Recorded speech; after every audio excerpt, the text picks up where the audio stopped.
preparado para receber de Deus algo muito especial nessa noite? Amém?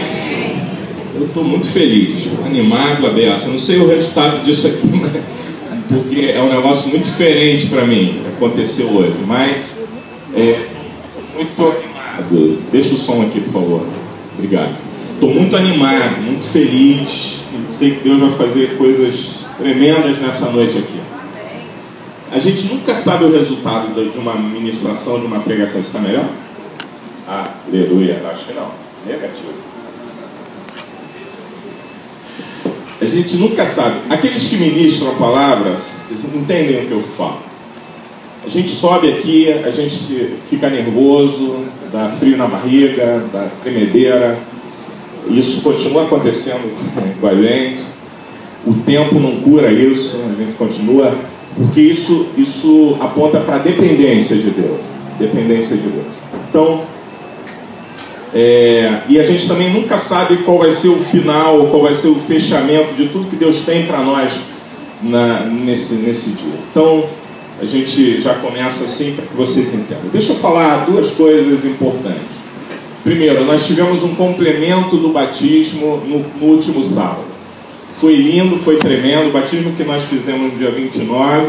Depois tivemos um complemento de algumas pessoas que não podiam estar no dia 29 e nós batizamos ontem. Tem algumas aqui, tem o Ronaldo, tá ali. Pode ficar em pé, Ronaldo? Amém. Tem a irmã Maria Luísa e a irmã Regina. Isso. Pode ficar em pé, irmã Regina. Obrigado. São esses três. Pode aplaudir a vida desses homens. Amém. Obrigado. Deus te abençoe, tá? Esses irmãos se batizaram ontem. Foi uma festa, foi muito lindo. E Deus está fazendo isso. Pode ser que a gente chegue ao tempo que temos batismo toda semana. Em nome de Jesus, vamos chegar. Outra coisa, a Márcia Almeida, tá aí? Tá? Tá não? Não veio? Tá. Pois eu queria falar com ela. E como eu disse, irmãos, Deus colocou algo no meu coração muito diferente e também desafiador para ministrar. Eu gostaria que os líderes de núcleo prestassem muita atenção, principalmente o pessoal que vai ministrar a aula nos núcleos nas próximas terças-feiras, na próxima terça-feira, que você de alguma forma anotasse aí, fizesse suas considerações, porque tem algo muito tremendo de Deus para nós aqui, Deus quer fazer. O pastor Antônio Cirilo, uma ocasião, ministrando a palavra, ele disse a seguinte coisa: Deus tem os planos e os seus meios de realizar os seus planos. Essa metodologia de Deus, ela muitas vezes escapa ao nosso entendimento e à nossa compreensão. E ele disse uma frase que é muito interessante. Ele disse o seguinte: que está escrito na palavra que se alguém crer no Senhor Jesus, se você crê no Senhor Jesus, o apóstolo Paulo falando, ele disse assim: crê no Senhor Jesus e será salvo tu e a tua casa. E a tua casa, ok? E aí o pastor Antônio Cirilo disse o seguinte: esta é uma metodologia usada por Deus para salvar famílias, para salvar as pessoas da tua casa. Amém? Nós sabemos que isso já tem acontecido aqui entre nós. Algumas coisas estão acontecendo e assim é. Então eu queria começar dizendo o seguinte: esse é um método especial de Deus para salvar pessoas. Deus primeiro, usando a boca do apóstolo Paulo, ele institui uma regra, e ele fala assim: crê no Senhor Jesus, será salvo tu e a tua casa. Depois ele planta uma pessoa dentro de cada casa, e é isso que o pastor Cirilo fala. Ele planta uma pessoa dentro de cada casa para que essa obra seja continuada e perpetuada, e essa obra não se interrompa. Quantos creem nisso sendo uma verdade? Amém? É verdade. Então Deus vai salvar todos os seus. Amém. Jesus tem um propósito, um plano de salvar toda a sua casa, toda a sua família, todos aqueles que estão perdidos ainda dentro do contexto familiar da tua casa, ok? Então eu quero começar declarando isso, porque tem algo muito especial de Deus. Abre para mim Mateus capítulo 1. E eu quero falar dessa metodologia de Deus, da forma como Deus age, de que maneira Deus faz coisas assim tão tremendas, tão especiais. Está aí, o grande desafio para a minha vida, mas também tem aí algumas coisas muito lindas de Deus. Genealogia é algo desprezado por todos nós na hora da leitura da palavra. Eu não temo em dizer que a gente pula essa parte. É verdade. Todos nós. Quando chegamos na parte da genealogia, a gente... fulano gerou fulano, que gerou ciclano, que gerou não sei quem e tal. E aí nós vamos ler hoje a genealogia de Jesus. E vamos entender que até aquilo que consideramos supérfluo dentro da palavra tem valor. Amém? Vamos entender então genealogia de Jesus, livro da geração de Jesus Cristo, filho de Davi, filho de Abraão. Abraão gerou a Isaac, Isaac gerou a Jacó, e Jacó gerou a Judá e a seus irmãos. E Judá gerou de Tamar a Pérez e a Zerá. E Pérez gerou a Esrom, e Esrom gerou a Arão. E Arão gerou Aminadab, e Aminadab gerou Naasson, e Naasson gerou Salmão. E Salmão gerou de Raabe a Boaz, e Boaz gerou de Ruth a Obed, e Obed gerou a Jessé. E Jessé gerou o rei Davi, e o rei Davi gerou Salomão, da que foi mulher de Urias. E Salomão gerou Roboão, e Roboão gerou a Abias, e Abias gerou a Asa. E Asa gerou a Josafá, e Josafá gerou a Jorão, e Jorão gerou a Uzias. E Uzias gerou a Jotão, e Jotão gerou a Acais, e Acais gerou a Ezequias. E Ezequias gerou a Manassés, e Manassés gerou a Amon, e Amon gerou a Josias. E Josias gerou a Jeconias e a seus irmãos de deportação para a Babilônia. E depois da deportação para a Babilônia, Jeconias gerou a Salatiel, e Salatiel gerou a Zorobabel. E Zorobabel gerou a Abiúde, e Abiúde gerou a Eliaquim, e Eliaquim gerou a Azor. E Azor gerou a Sadoc, e Sadoc gerou a Aquim, e Aquim gerou a Eliúde. E Eliúde gerou a Eleazar, e Eleazar gerou a Matã, e Matã gerou a Jacó. E Jacó gerou a José, marido de Maria, da qual nasceu Jesus, que se chama o Cristo. De sorte que todas as gerações, desde Abraão até Davi, são 14 gerações, e desde Davi até a deportação para a Babilônia, 14 gerações, e desde a deportação para a Babilônia até Cristo, 14 gerações. É isso aí que a gente vai tentar entender. O que Deus tem para nós no contexto da genealogia na noite de hoje? Porque eu quero sempre dizer a vocês que a gente nunca esgota e não conseguimos esgotar as revelações da Bíblia Sagrada. O Espírito Santo é que faz isso para nós, nos trazendo de maneira contemporânea, nesse tempo, coisas que têm valor para nós, apesar de serem coisas já escritas há tanto tempo. Amém? E eu quero começar por aí. A primeira coisa que eu quero dizer é que dentro do contexto da genealogia, nós vamos descobrir uma metodologia de Deus que se contrapõe a tudo aquilo que nós entendemos como a forma correta de se fazer as coisas. Ok? Basicamente, seria dizer o seguinte: o Filho de Deus vem de uma geração de pessoas cheias de altos e baixos. Eu estou falando da geração. Uma geração, ou seja, uma genealogia cheia de altos e baixos. Dentro de todos os nomes que você ouviu, existem pessoas excelentes, que romperam de maneira sobrenatural, tremenda, viveram uma vida exemplar.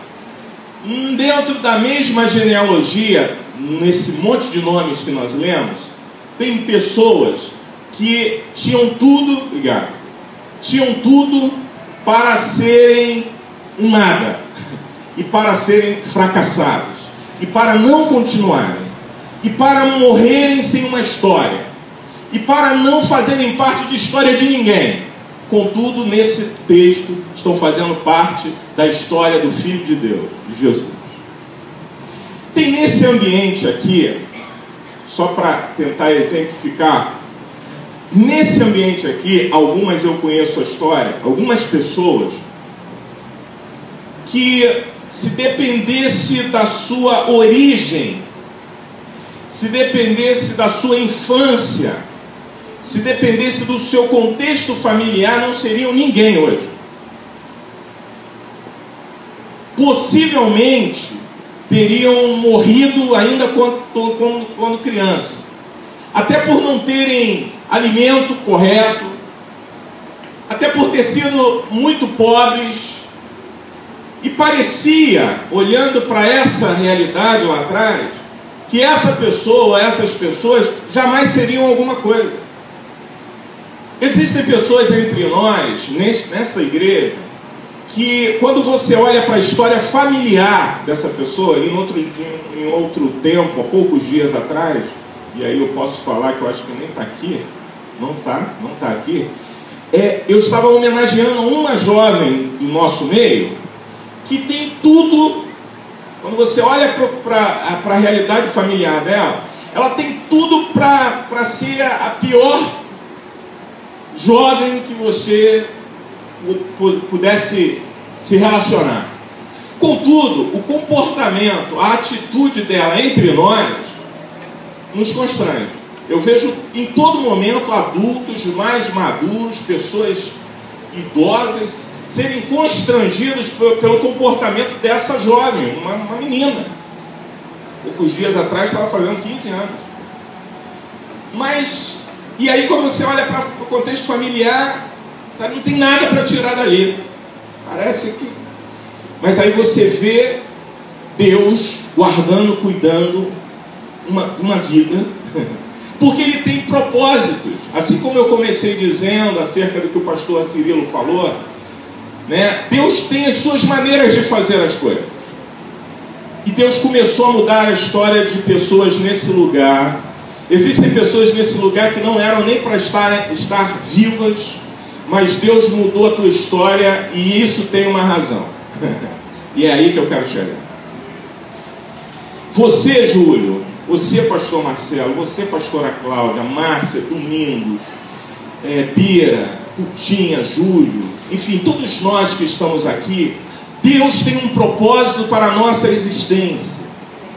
Nós não estamos aqui por acaso. Vamos passar um tempinho aqui na terra, depois a gente morre e vai para o céu. Deus tem um propósito com a tua existência. Você é alguém muito especial, que Deus tem preservado a vida, que Deus tem mudado a história, que Deus tem plantado dentro de uma família, que Deus tem colocado dentro de uma geração para fazer a diferença nesta terra. Descobrir o propósito de Deus é o desafio que nós temos nessa noite em relação à nossa vida. Nós precisamos saber com clareza o que é que estamos fazendo e que tipo de vida estamos vivendo.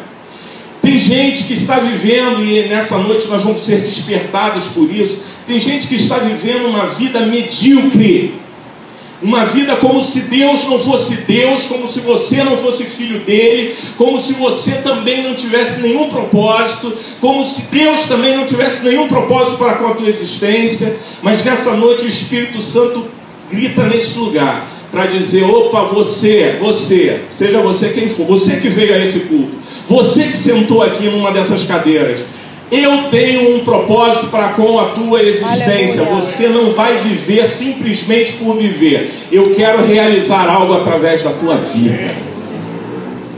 E aí, quando nós começamos a analisar a genealogia de Jesus, nós começamos também a pensar a seguinte coisa: existiam pessoas, e aqui eu não vou entrar nos detalhes, são muitos nomes e não dá para falar de todos, mas existiam pessoas aqui que, por uma razão qualquer, tiveram uma vida muito ruim e estão na genealogia de Jesus, fazem parte da raiz de onde Jesus veio. Tiveram uma vida muito conturbada, muito difícil. Existiam homens ilustres como Salomão, como Davi, que apesar do pecado, apesar das dificuldades que teve, conseguiu se levantar, se reerguer e seguir. Salomão, um grande homem, enfim, existiram grandes homens. A genealogia fala de Ezequias, que foi também um grande homem.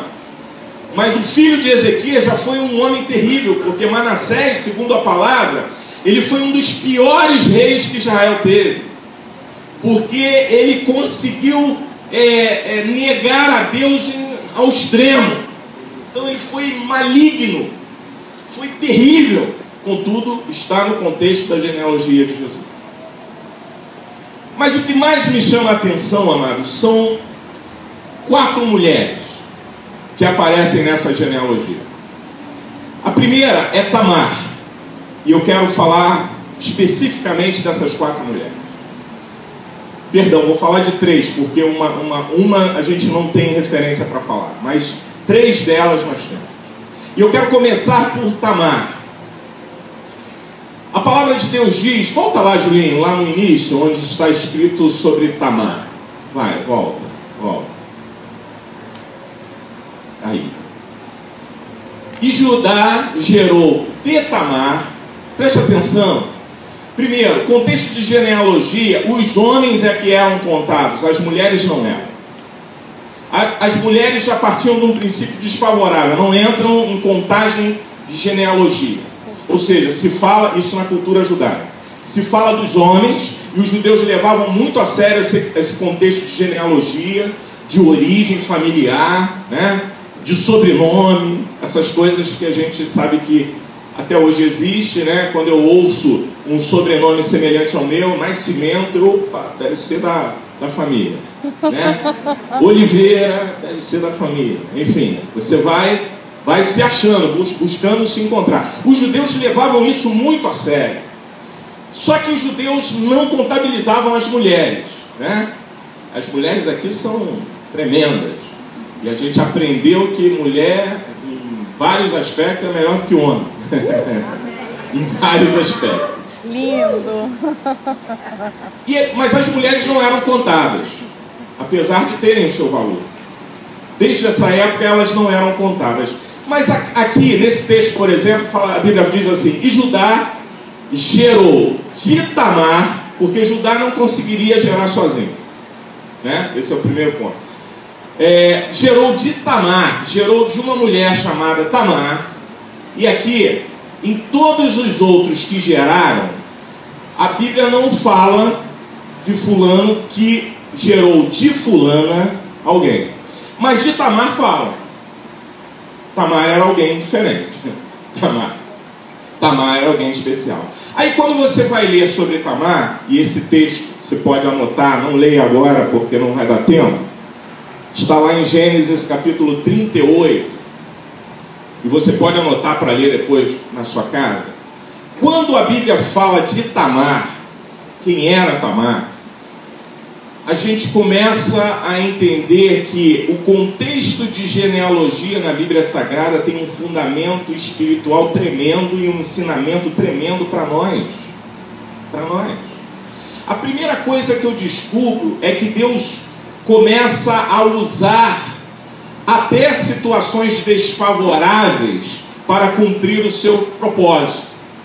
Esta é uma revelação espiritual para nós nessa noite. Deus começa a usar as circunstâncias desfavoráveis. Ser mulher não era algo favorável pelo aspecto judaico. Não estaria na genealogia. Mas Deus começa a pegar aquilo que não é favorável para constituir algo tremendo que Ele já tem como projeto para acontecer. Aí eu trago isso para a nossa vida e para a nossa realidade. Quantas coisas desfavoráveis estão diante dos nossos olhos nesses dias? Quantas coisas desfavoráveis estão na sua vida no dia de hoje? E que você olha e diz assim, está dando tudo errado, as coisas estão indo de mal a pior, eu não consigo enxergar no aspecto daquilo que me cerca, nada favorável a Deus realizar algo grande e tremendo na minha vida e na minha existência. Eu não consigo olhar para as circunstâncias que me cercam hoje e entender que Deus possa estar querendo usar a minha vida, porque as circunstâncias dizem não. E às vezes a gente começa a colocar em xeque até o nosso próprio chamado. E isso já aconteceu comigo, enquanto pastor. As circunstâncias se desenvolvem de uma forma tão desfavorável que a gente começa a olhar e fala assim, eita, onde é que vai acabar isso?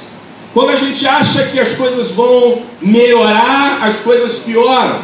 Quando a gente acha que as coisas vão ficar, as coisas vão se acertar para que a gente possa dar 2 passos, aí as coisas sinalizam para nós que não são bem assim, que ao invés de dar 2 passos, a gente recua 1. E essas coisas vão acontecendo com os mortais. E Tamar, ela foi considerada, depois você pode ler aí, eu acho que o som aqui piorou, não sei por que razão, mas deu uma queda aqui. Tamar foi considerada uma mulher amaldiçoada e ela foi furtada nos seus direitos. Essa era Tamar. Furtada nos seus direitos. Ou seja, uma pessoa que Deus tinha um plano na sua vida, porque ela entra na genealogia como alguém que gera alguém, e que depois de gerar alguém, essa sequência de geração vai chegar no Rei dos Reis. Você acha que isso é mera coincidência? Isso foi acontecendo ao léu da sorte, da vida, das... Negativo, amado. Todas as coisas estão debaixo do controle do Eterno, e Deus sabe de tudo o que acontece. Quando as coisas estão acontecendo de maneira desfavorável a nós, não significa que Deus interrompeu a sua missão, o seu trabalho na nossa vida. Não significa que as coisas vão acabar desse jeito. Porque mesmo quando as coisas estão desfavoráveis, Deus continua trabalhando para realizar o seu intento dentro da nossa vida e o seu propósito usando a nossa vida. Mas tem coisas que a gente olha para a vida de pessoas e diz, não vai mais, não tem jeito mais, não acontece mais. Às vezes isso acontece com a gente. Não tem jeito mais. O contexto é esse. A realidade diante dos olhos é essa. Não vai haver ministério, não vai haver explosão, não vai haver agir de Deus. Nós somos muito tentados a analisar números, situações, circunstâncias diante dos nossos olhos. Mas em nome de Jesus, toma essa palavra nessa noite. O Espírito diz à igreja, não são as tuas circunstâncias ou as circunstâncias que te cercam que vão determinar o fim do propósito que eu tenho na tua vida. Assim diz o Senhor dos Exércitos. Aleluia. Porque o propósito que Deus tem, nem Satanás pode tocar nele. Quando ele tenta tocar, ele ajuda a Deus a cumprir o propósito dele na nossa vida. Glória a Deus.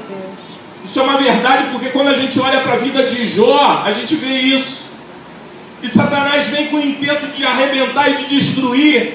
E aí Deus fala, vai lá, pode fazer porque você vai me ajudar. Eu vou dar a ele muito mais do que aquilo que ele tem hoje. Eu vou abençoá-lo muito mais do que o que ele tem sido abençoado. Você está incomodado com a bênção que tem vindo sobre a vida dele? Então agora eu vou fazer mais. Vai lá, pode tocar nele. E Satanás toca, achando que está prevalecendo.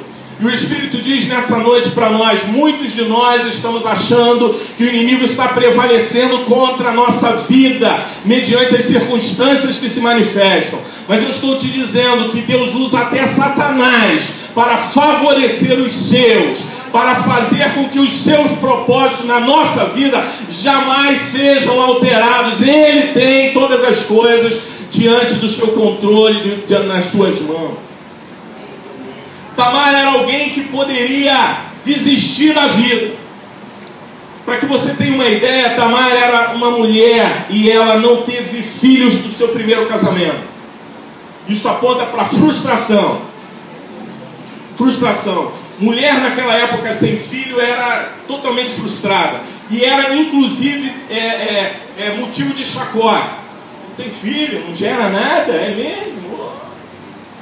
E Tamar, ela não era seca, ela não era estéril, mas ela não teve filho com o seu marido, porque o marido morreu e não deu tempo dela gerar filho com ele.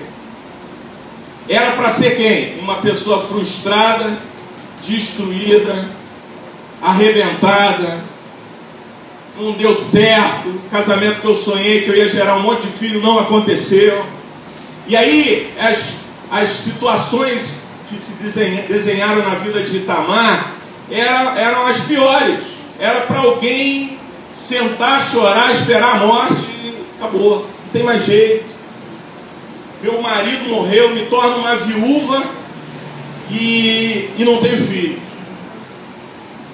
Aí, aquilo que já está ruim, esse conceito de eu sou uma viúva, que não tive oportunidade de ter filho, ainda piorou.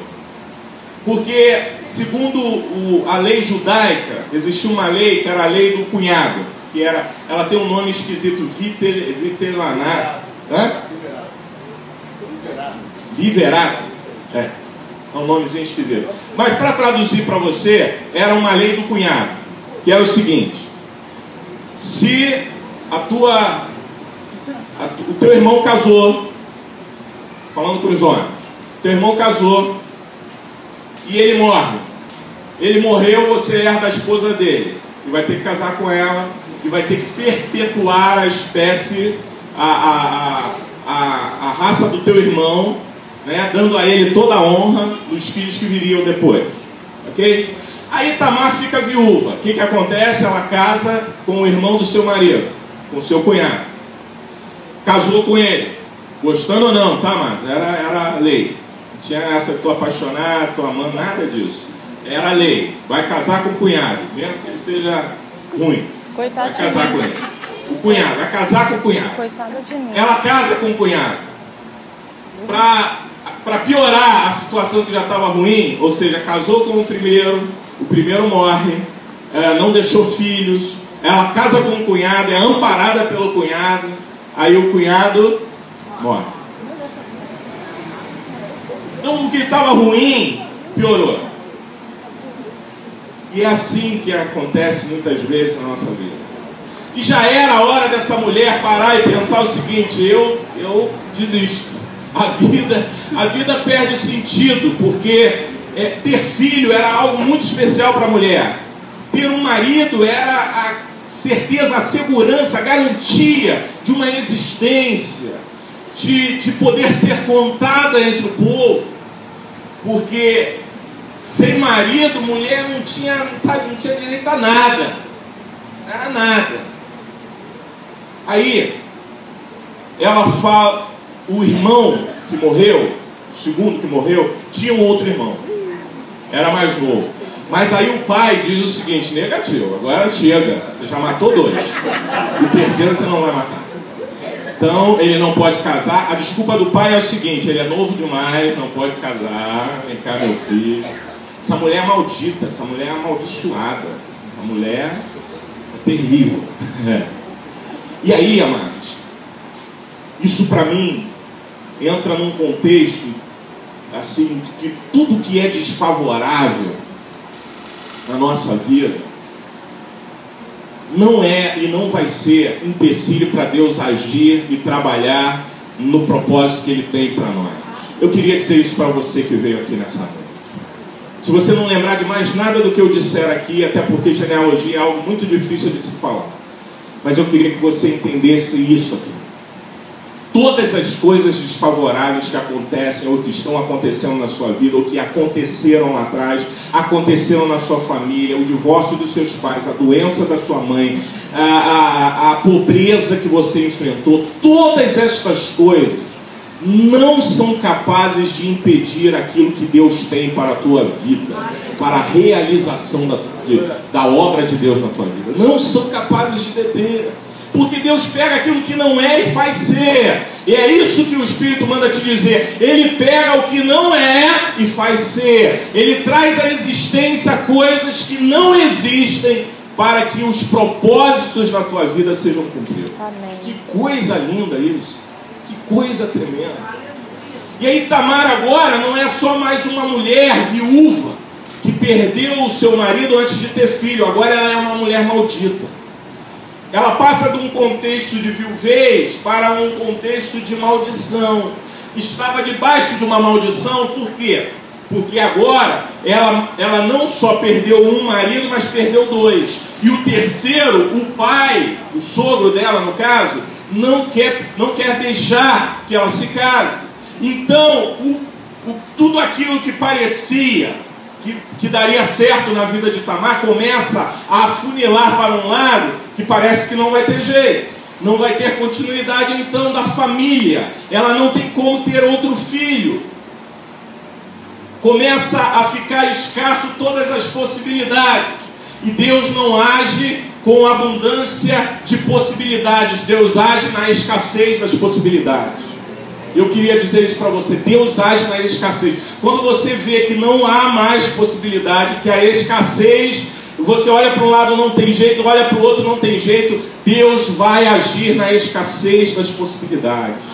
E vai trabalhar, Ele vai tratar da nossa vida na escassez das possibilidades.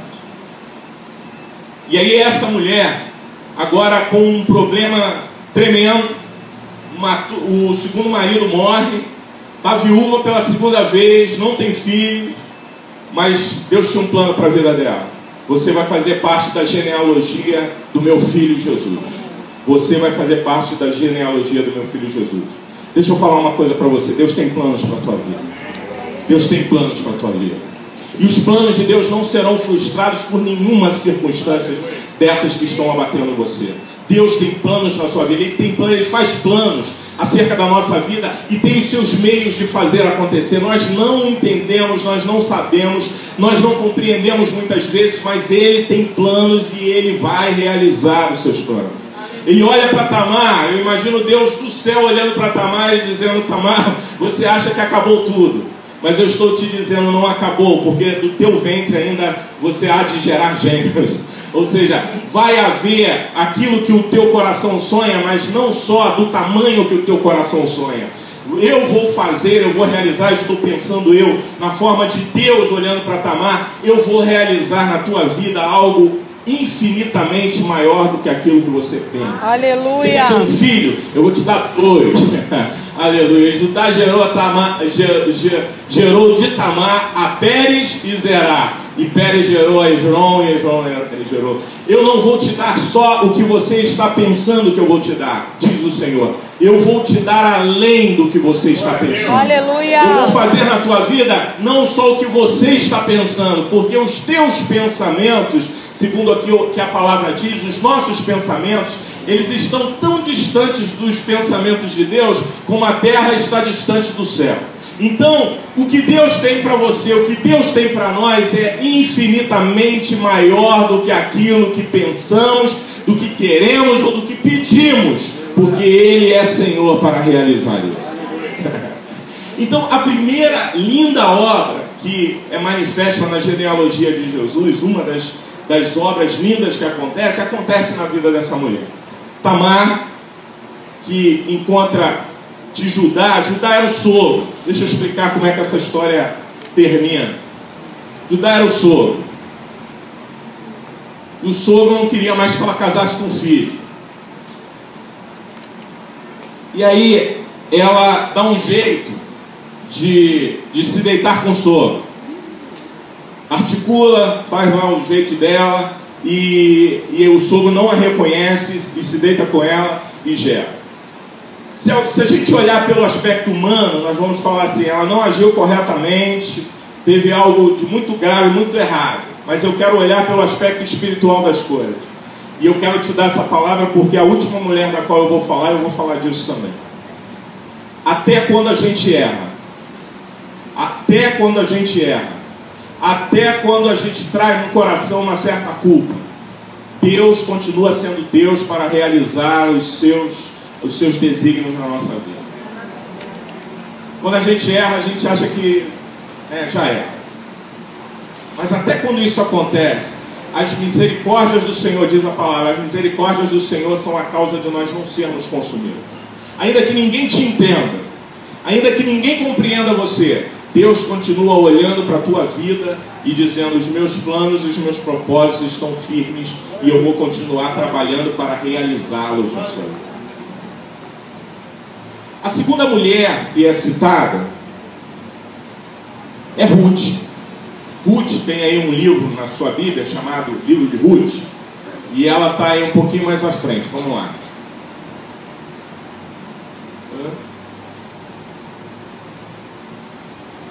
Não, ele está atrás. Ele está para trás. Vamos lá. Alguém acha para mim, aí vai ficar mais fácil para o Juninho encontrar ele. Onde é que está falando de Ruth? Essa é uma mulher, versículo 5. Vamos lá.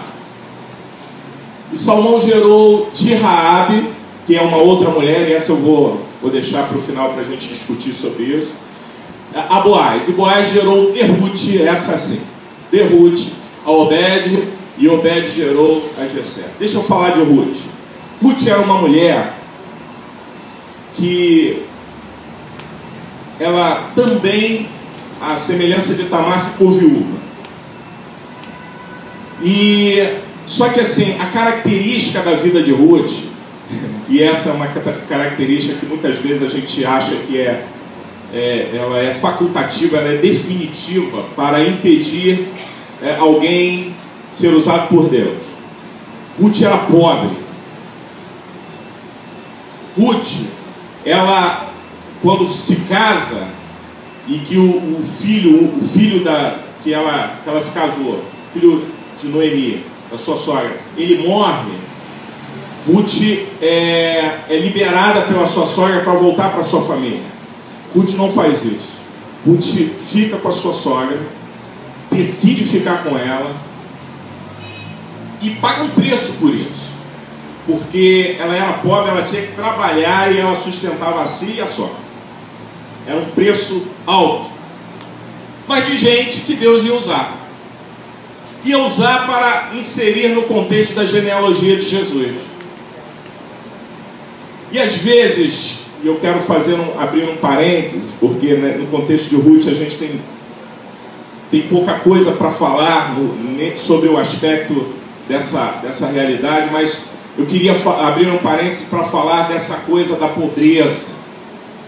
Da pobreza que às vezes nos coloca numa condição de que Deus não vai me usar porque eu sou pobre. Ainda que isso não seja uma realidade financeira, mas que seja uma realidade espiritual. E aí quando a gente olha para essa realidade da pobreza, da gente ser extremamente, ter que correr muito atrás do sustento, e a vida nos dificultar muitas coisas, e a vida nunca é fácil mesmo, né? A gente tem que trabalhar muito, a gente tem que correr atrás, a gente tem que fazer coisas para sustento da nossa família, para sustento da nossa casa. E a realidade de Ruth era essa, quando o marido morre. Ela tem que ser a pessoa que ia prover. Isso não era normal dentro do contexto familiar judaico. Era o homem que provia, só que agora o homem falta. Não tem quem possa prover. E agora então é Ruth, ela é a pessoa, e ela vai prover, ela vai trabalhar, ela vai fazer. E muitas vezes nós lidamos com essa questão da pobreza, seja ela pelo aspecto material ou seja ela pelo aspecto espiritual, como um fator determinante para Deus não usar mais a gente. Deus não vai usar, eu sou pobre, eu venho de uma família humilde. Lembra de Gideão?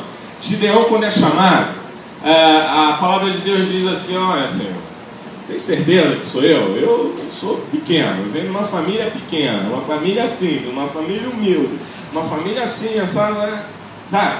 E às vezes a gente acha que para Deus usar alguém, o cara tem que despontar de uma família abastada, ou então tem que ser filho de pastor, né? Porque né? Tem que apontar para Eu quero falar uma coisa para você. Deus usa quem Ele quer. Seja pobre, seja rico, seja filho de pastor, seja filho da irmã Maria que lava a roupa para fora. Deus pode levantar homens e mulheres tremendos, tremendos, tremendos. E essa coisa, quando eu olho para a vida de Ruth, eu me lembro disso. Quantas Marias geraram homens de Deus e mulheres de Deus tremendos. E às vezes a gente olha para a história da nossa família e acha que, pelo histórico familiar, eu não tenho como ser usado por Deus, ou Deus não pode cumprir os seus propósitos na minha vida, porque o meu histórico familiar, a minha família, é uma família problemática. Eu não sei que sobrenome você tem, eu não sei qual é a história da sua família, eu não sei qual é a história dos seus pais, dos seus avós, bisavós, mas eu sei de uma coisa: Deus está olhando para você e quer usar a tua vida e quer levantar você, independente de quem foi ou de quem são os seus pais, quem está por trás de você, porque toda e qualquer maldição que vem de geração para geração, ela acaba em Cristo Jesus quando Ele entra na sua vida. Todas as pessoas que receberam o Filho de Deus, eu quero declarar isso nessa noite, porque tem gente que, apesar de serem livres, continuam escravos. E eu quero dizer uma coisa para você: quando Cristo Jesus entra na vida de um homem e de uma mulher, toda e qualquer maldição familiar que venha do passado, que venha do avô, da avó, toda ela é interrompida no ato de que você levantou a sua mão para Jesus e disse: Jesus, vem morar aqui, porque onde Jesus mora não há maldição. Então, o fato de Jesus ter entrado na tua vida, mudado a tua história, arrebentou toda a maldição que existia até aí. Ruth era para ser uma pessoa totalmente não mais lembrada depois da morte do seu marido, mas ela entra na genealogia do Rei dos Reis, do Senhor dos Senhores, porque Deus não deixa que as circunstâncias frustrem os seus propósitos na nossa vida. A outra mulher, deixa eu falar um pouquinho de Raabe aqui, só para passar por ela. Essa Raabe, durante algum tempo eu acreditava que era a mulher que acolheu os espias do livro de Josué. Estudando um pouco mais, eu descobri que não é ela. É uma outra Raabe. E dela eu não tenho nenhuma referência para falar. Só sei que ela era alguém muito importante porque entrou na genealogia de Jesus. Se é a Raabe do muro de Jericó ou não, eu não sei. Os estudiosos estão afirmando, segundo os originais e tal, que não é a mesma Raabe do muro de Jericó. Se trata de uma outra pessoa. Como a gente não tem certeza, eu vou deixar ela à parte desse contexto, mas vou usá-la para dizer que até uma pessoa desconhecida, totalmente desconhecida, pode ser usada para o propósito de Deus na terra. Você não precisa ser famoso, você não precisa estar na prateleira de cima, você não precisa estar na televisão, você não precisa estar na rádio. Você pode ser usado até se você for desconhecido. Ninguém souber quem você é. Assim como Deus tem feito com muitos de nós aqui nesse lugar. As pessoas não conhecem a gente. Se você falar do seu pastor para alguém, ninguém vai conhecer. E eu também não estou preocupado com isso, porque essa preocupação eu já venci ela. E Deus está mostrando também através da vida de Raabe que até aquele que não é conhecido por ninguém pode ser tremendamente usado para os propósitos de Deus sobre a terra. Amém? Quantos recebem essa palavra? Amém. Amém. Vamos para a próxima, que é Betseba. Não sei também qual versículo que está aí, mas ela está aí, no meio. Acha ela para mim. Na geração ali de Salomão, Davi gerou através de Betseba e tal. Versículo?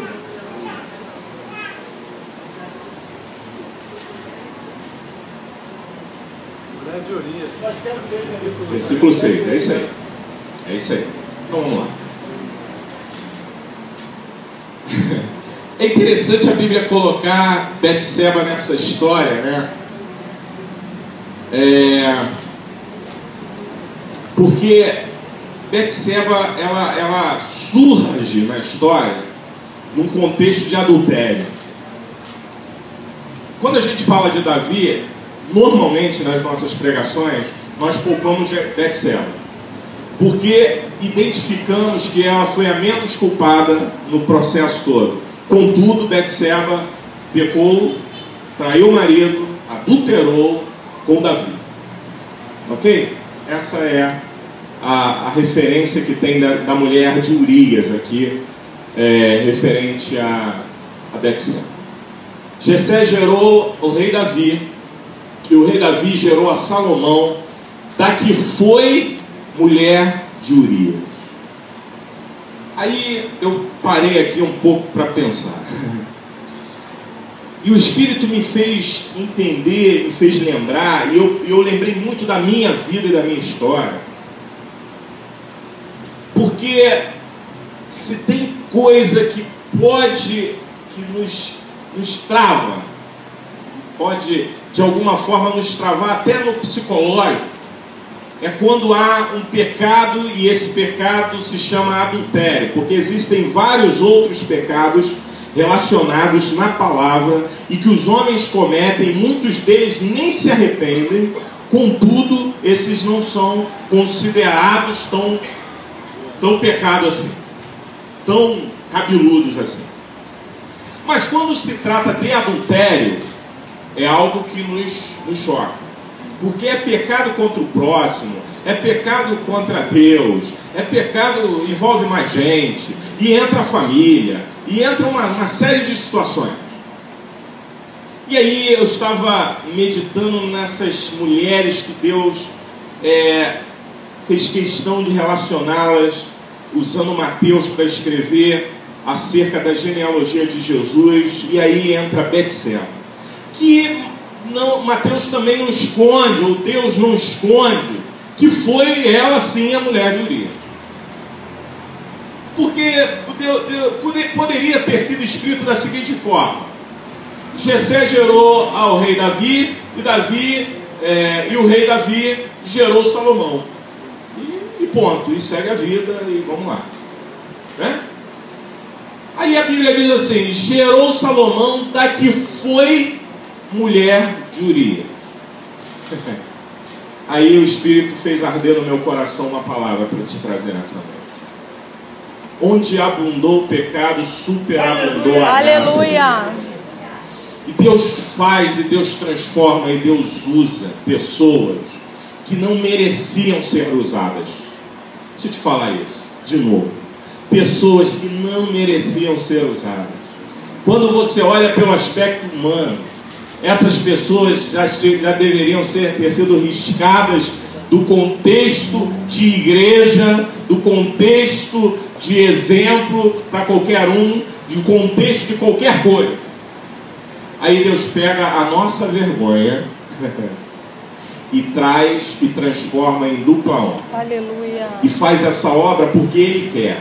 E tem muita gente que não aceita essa obra. Não pode, essa obra Deus não pode fazer, Deus faz. Está mostrando para nós aqui que Ele faz essas coisas. Ele pega uma mulher que traiu seu marido, que foi também punida severamente por isso, porque, para aqueles que conhecem a história, sabem que ela perde o seu filho. Seu neném nasce, adoece e morre. Então ela perde o filho, foi tremendamente punida por Deus, e ali era a mão de Deus de fato agindo, porque Davi entra num contexto de jejum, de oração, de clamor, e Deus diz não. E Davi: não, Senhor, mas tem misericórdia, é uma criança. Deus diz: não vai viver. E ela estava junto, mãe, perdendo o filho, a dor da mãe que perde um filho. Aí o Espírito fala ao meu coração: apesar do adultério, apesar da perda do filho, apesar da tristeza do coração, apesar do sentimento de culpa, apesar da severidade como Deus tratou essas coisas, e Deus não deixa de tratar com aqueles que Ele precisa tratar. Eu não estou fazendo apologia ao pecado e dizer peque que vai estar tudo bem depois, não é isso. O que eu estou dizendo é que apesar do pecado, apesar de Deus ter pesado a mão, há um tempo em que Deus traz refrigério, porque Ele é quem faz a ferida e Ele é quem sara, Ele é quem trabalha no coração. Deus não coloca ninguém para fora porque pecou, e aqui está o exemplo disso.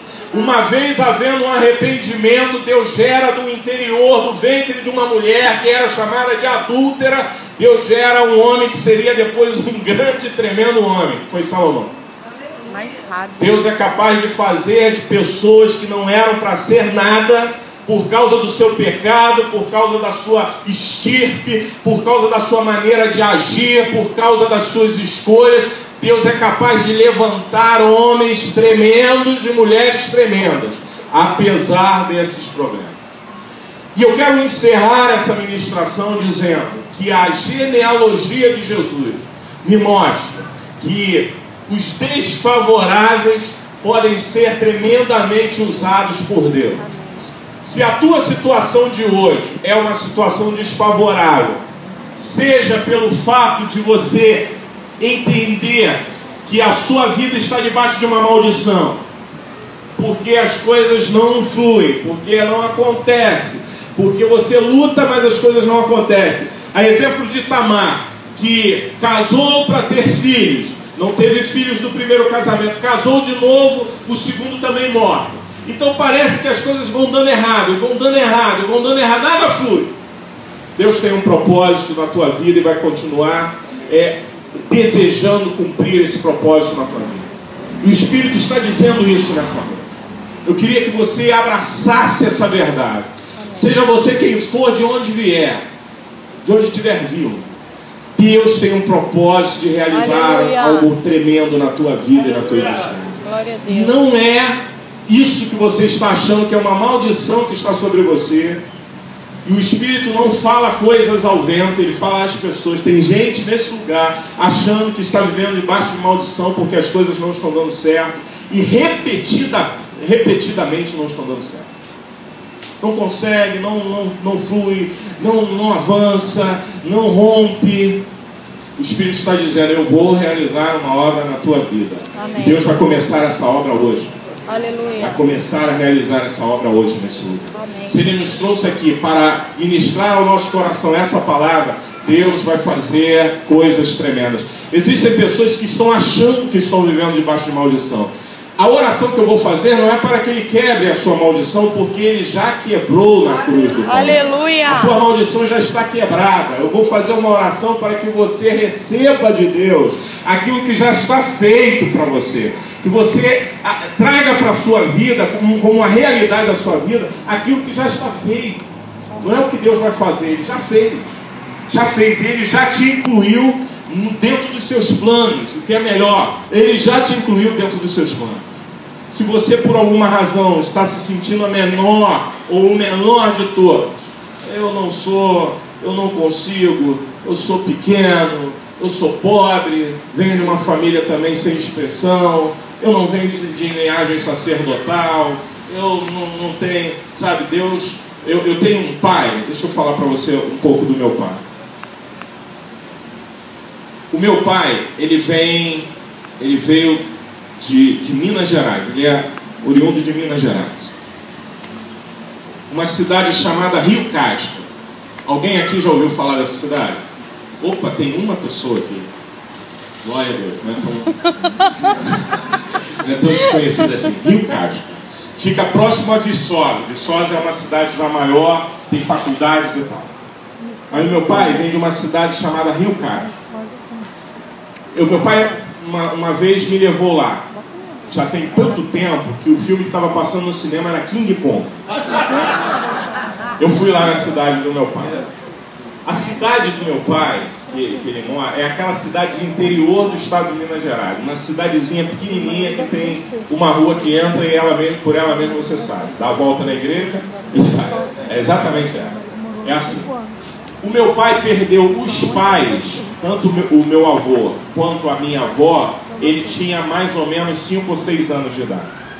Tinha outros irmãos que regulavam a idade, um pouquinho mais velhos, outros mais novos, mas meu pai vem dessa linhagem. O meu avô não era evangélico, a minha avó também não. O meu pai sai do interior de Minas Gerais, vem para o Rio de Janeiro, já depois de uma idade, já estava adolescente, jovem e tal, vem para o Rio de Janeiro para trabalhar no Rio de Janeiro, trabalhou em restaurantes, depois se embrenhou no contexto de obra, enfim. Quando eu olho para a história do meu pai, eu vejo, não vai dar em nada, né? Não vai dar em nada. Uma criança que comia crista de galo porque não tinha o que comer quando os pais morreram. Uma criança que com os seus irmãos, quando achavam um galo na rua com aquela crista dobrando, eles iam lá, passavam a faca, deixavam os galos sangrando, porque era galo dos outros, e ele levava a crista para comer, matava passarinho para comer. Qual é o final dessa pessoa? Ele vai se tornar o quê? Qual é a probabilidade de ser alguém? Aí sabe o que esse homem se torna? Além de ser meu pai, claro. Esse homem, ele se tornou um empreendedor. Depois de trabalhar alguns anos para alguém, ele se tornou um empreendedor, teve a sua empresa, sustentou a sua família, casou-se, né, claro, com a minha mãe, sustentou a sua família, além de sustentar a sua família, comprou a sua casa própria, vindo do interior de Minas Gerais, comendo Cristo de galo. Vai dar em quê? Só vai dar em alguma coisa porque o Senhor é poderoso Aleluia. para assegurar que vai dar em alguma coisa. Aleluia. Aí depois disso, gerou o Ricardo, né? Que gerou o Samuel, que gerou o Pedro, que gerou a Carol. Mas é para que você veja que Deus não precisa de coisas favoráveis para realizar nada na nossa vida. Ele faz quando as coisas estão desfavoráveis. E quando estão desfavoráveis, é a melhor matéria-prima nas mãos de Deus. Quando não existe nada. Quando Deus começou a criar, Ele olhou e não tinha nada. Havia trevas sobre a terra e o Espírito de Deus parava sobre a face do abismo. O que tinha? Nada. Então Deus pega a matéria-prima dele, é nada, e começa a fazer. E isso se reproduz na nossa vida, na nossa existência. E eu quero dizer para você que veio aqui nessa noite, do nada, Deus levanta coisas tremendas. A genealogia de Jesus termina dessa maneira, sabe? Fulano gera fulano, fulano que de Tamar gerou fulano, e assim vai. Porque Deus não precisa de coisas favoráveis para agir e para fazer grandes coisas na nossa vida, para fazer coisas tremendas e revolucionárias. O Filho de Deus vem de uma genealogia dessa, de altos e baixos, de pessoas fracas e falhas, de pessoas problemáticas como foi Betseba, de pessoas com suas origens familiares totalmente destruídas. Deus pega essas pessoas e insere elas no contexto do Filho de Deus. E é exatamente isso que Ele fez conosco. Ele pegou a gente que éramos nada, que víamos do nada, que não tínhamos nada, e nos importou, nos trouxe, nos transportou para o reino do Filho do seu amor.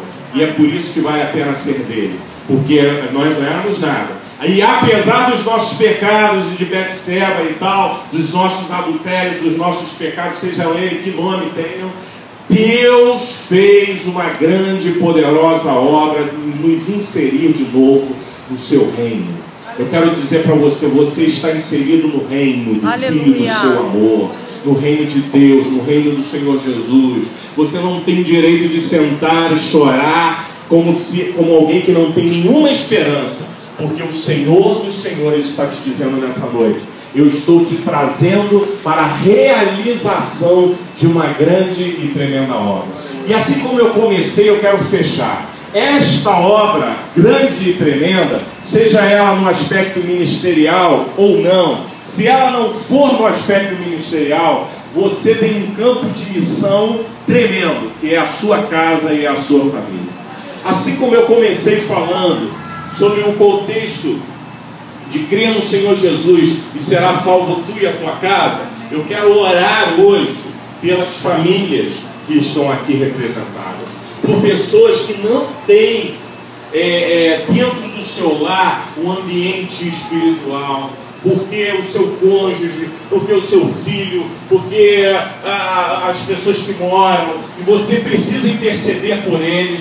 Mas eu quero te dar uma notícia linda e excelente. Deus tem as suas maneiras de agir e de trabalhar.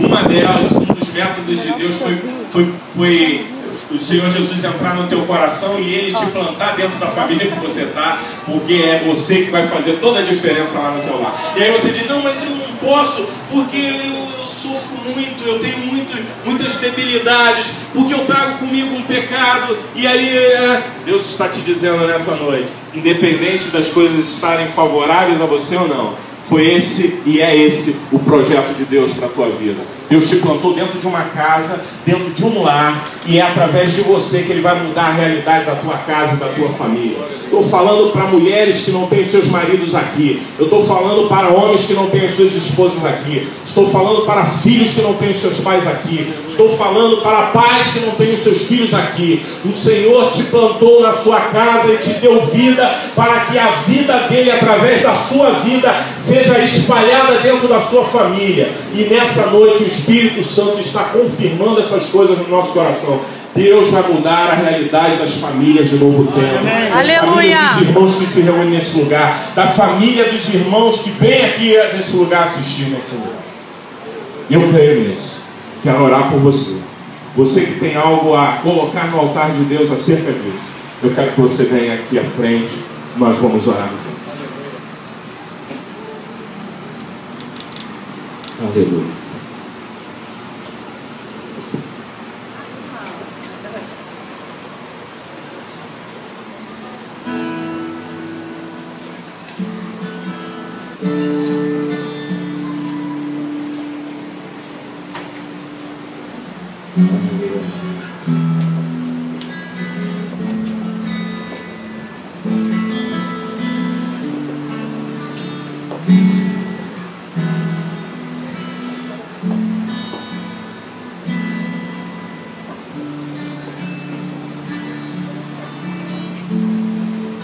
Deus vai mudar a história das nossas famílias.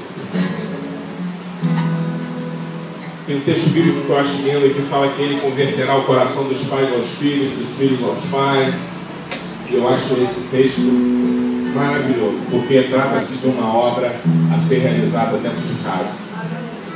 Deus vai usar você. Deus vai trabalhar o teu coração, Deus vai trabalhar a tua vida, Deus vai usar a tua vida para ser de fato diferencial dentro da sua casa. Chama aqui o pastor Francisco, o pastor Zé, pode vir. Vem cá, pastor Marcelo. Vamos levantar as nossas mãos sobre esses irmãos.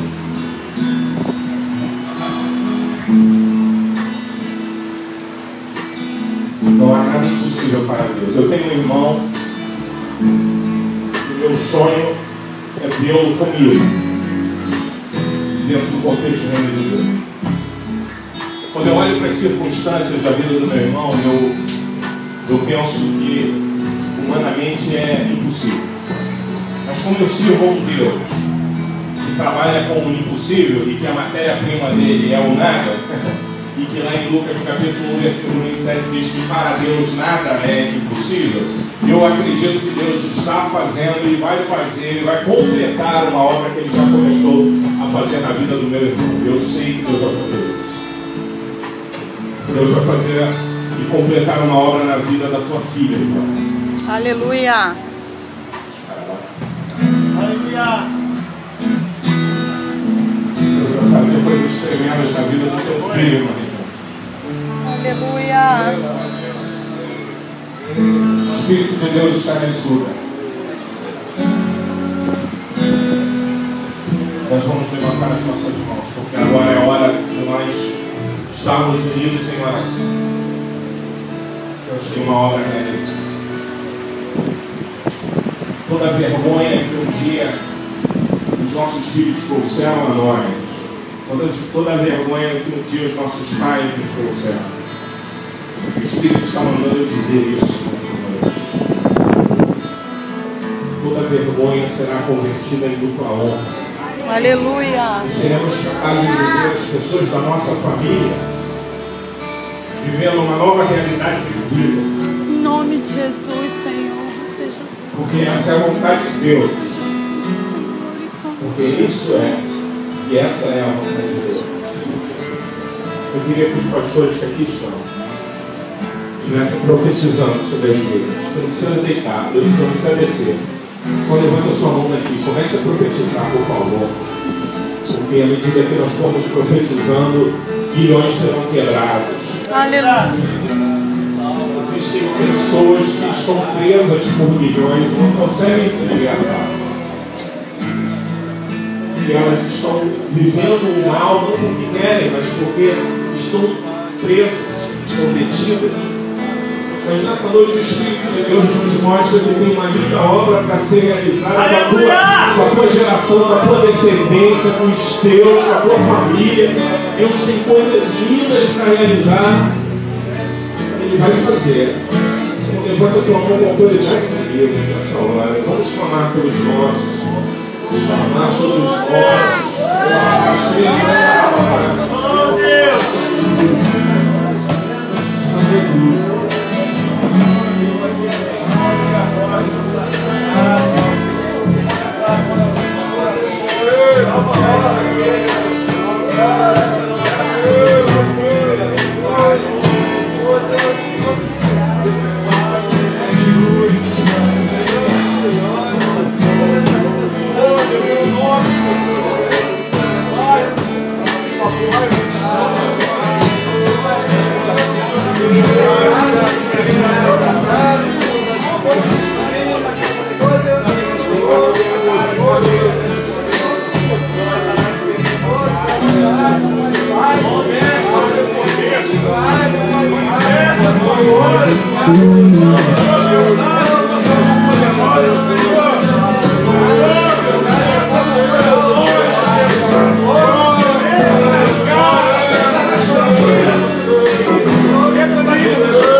quiserem compartilhar.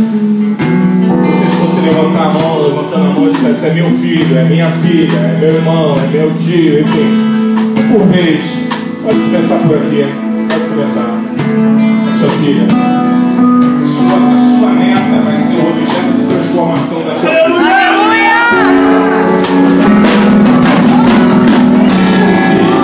Seu filho será liberto, Aleluia! Sua irmã encontrará o rei dos reis, receberá o filho de Deus. Profetizo isso sobre a tua vida. Sua filha de vocês, ela vai encontrar o caminho, ela vai se voltar para o Senhor. Em nome de Jesus, nós declaramos isso nessa noite. Vai haver uma quebra de maldição na vida dela, vai ser transformada pelo Senhor. Teu Pai te dará muita alegria ainda. Aleluia! Essa história vai ser revertida para a glória da Deus. Aleluia!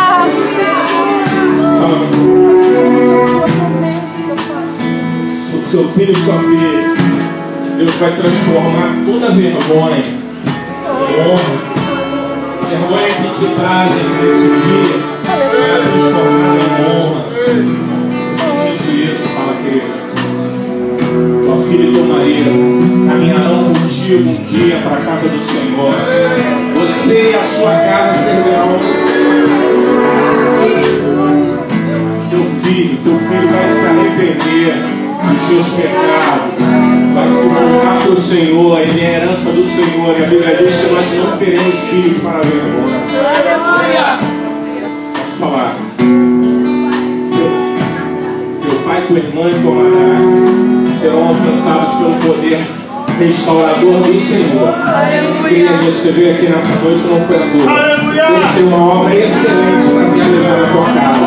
E vai fazer, porque Ele é fiel e Ele vai cumprir. Pode falar. Teu pai e teu sobrinho serão salvos. Teu pai não vai morrer sem ser salvo. E teu sobrinho vai reconhecer Jesus. Teus filhos não vão se perder. Não vão se perder. Não deixe o inimigo te acusar de coisa alguma. Teus filhos não se perderão. Não se perderão. Tua filha, tua mãe e tua mãe são do Senhor. Creia nisso. Você vai falar do Senhor. Do Senhor. Não precisar dele. Tuas filhas e esposa. Tuas filhas já começaram uma grande obra na vida dela. E teu esposo vai seguir a mesma coisa. Aleluia! Vai atingir a ele. Ele vai atingir a ele também. Teu esposo vai se mover aqui. Kiko vai estar aqui. Amém! Kiko vai entrar nesse lugar. Vai se entregar ao Senhor Jesus. Isso não levará muito tempo. Porque Deus é fiel. Aleluia! Teu esposo e tua mãe. Teu esposo está longe, mas o Senhor está vendo todos os passos dele. O Senhor tem cuidado de você. E através de você e por você, o teu esposo não vai se perder. E a tua mãe vai encontrar Jesus também. Isso é uma noite muito especial. Deus está fazendo coisas tremendas aqui. Fala. Teu esposo e tua mãe também não vão se perder. Vão se encontrar. Se posicione em Deus, fique em Deus. Porque aquilo que Ele já começou na tua vida, Ele vai completar através da vida do teu esposo e da tua mãe. Fala, minha irmã. Teus 3 irmãos e a tua irmã. Tua família é do Senhor, irmã velha. Você é uma mulher que Deus salvou, tirou das trevas para o reino do Filho de seu amor, para que Ele, através da sua vida, salvasse toda a sua família. Começou pelo seu esposo e vai atingir os seus irmãos e irmãs. Aleluia! Amém? Amém? Fala, meu sonho. Seu esposo e seus 4 irmãos. Creia nisso, pastor. Serão salvos pelo poder do nome do Senhor. O esposo da irmã Sônia, a semelhança do irmão Edson, um dia vai ser batizado nesse lugar. A semelhança do irmão Ailton vai ser batizado. Em nome de Jesus, fala, meu irmão. Meu pai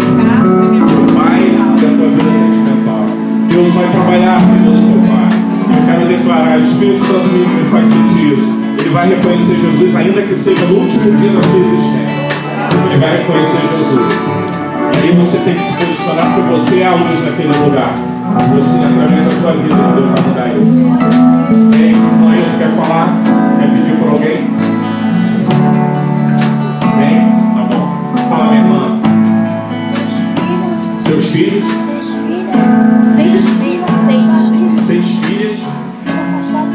E um filho afastado da senhora. A palavra de Deus diz: converterei o coração dos filhos aos pais. É essa palavra que eu quero deixar para a senhora. Seu filho há de se converter o coração à senhora. Vai voltar para a senhora. Vai voltar para os seus braços. Creia nisso. Fala, minha querida.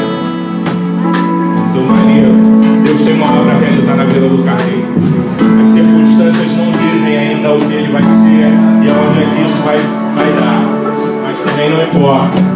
Essas mulheres também não tinham perspectiva nenhuma, mas Deus fez algo muito tremendo. Creia Deus. Continue crendo. Continue crendo.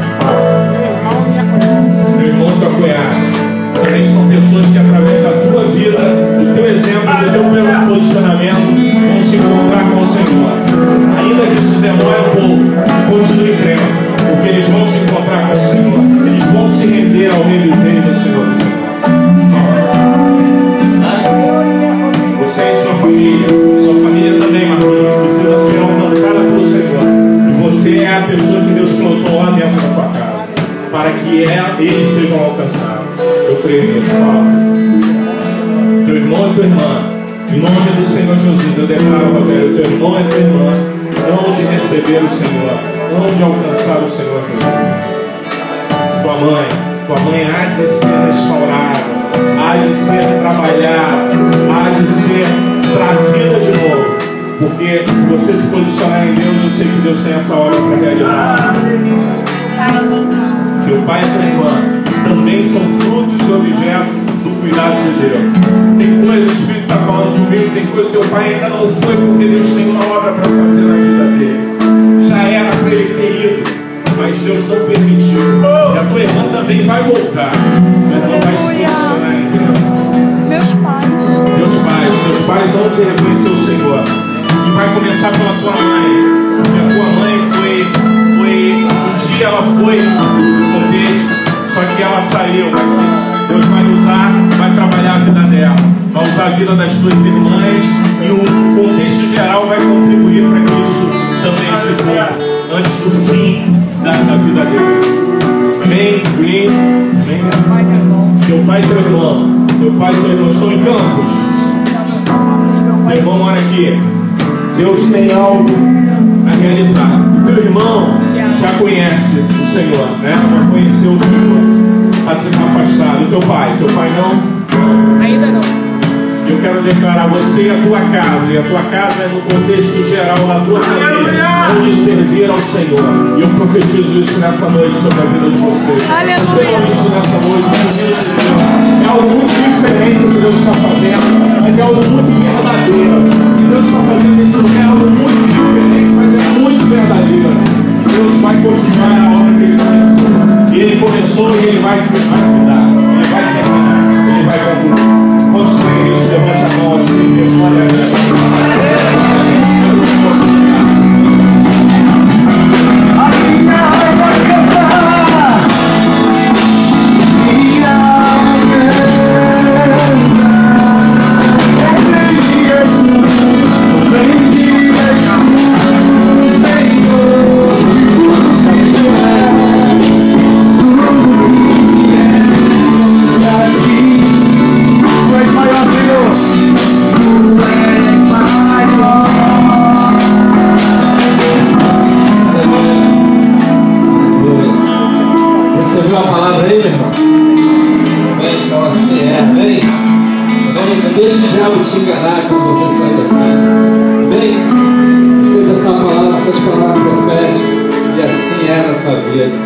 Estou aqui, irmãos, para fazer um anúncio de uma grande festa, um grande evento que a gente está organizando como igreja, como ministério Novo Tempo.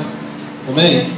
Nós vamos fazer um acampamento, retiro, em janeiro, 24, 25 e 26 de janeiro, último final de semana de janeiro. Coloca as fotos ali. E a gente já alugou um espaço, um sítio, para a gente estar fazendo. Pode sentar. Para estar fazendo esse nosso retiro. E é um espaço bem grande, um espaço que vai dar a igreja de Caxias e eu creio que a igreja da Pavuna também. Amém? E eu vim aqui convidar a essa igreja, né? A princípio a juventude, né, pastor? E depois a gente vai adequando, quem quiser ir. Se você quiser ir, você pode fazer uma inscrição. E o lugar você vai vendo ali. Tem lá 2 piscinas, 2 campos de futebol, tem quadra de vôlei, toda estrutura para muito gostoso o lugar, com árvores, parquinho para